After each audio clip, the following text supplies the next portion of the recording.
How are you calculating utilization? Under management, we have 4 of them.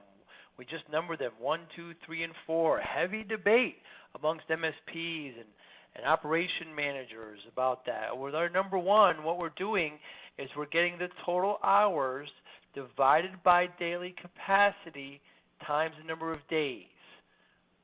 So we're getting the total hours. We're going to divide it by the capacity times the amount of days. And of course, you can select the date, select the service boards, actually choose the member, but that's how we're calculating utilization for each of the technicians or the members each day. Heavy debate. If this one isn't the formula you're working on, check out the other 3, and then of course always let us know. We'll be happy to add new ones. This is utilization under management. Number 1, total hours divided by daily capacity times days.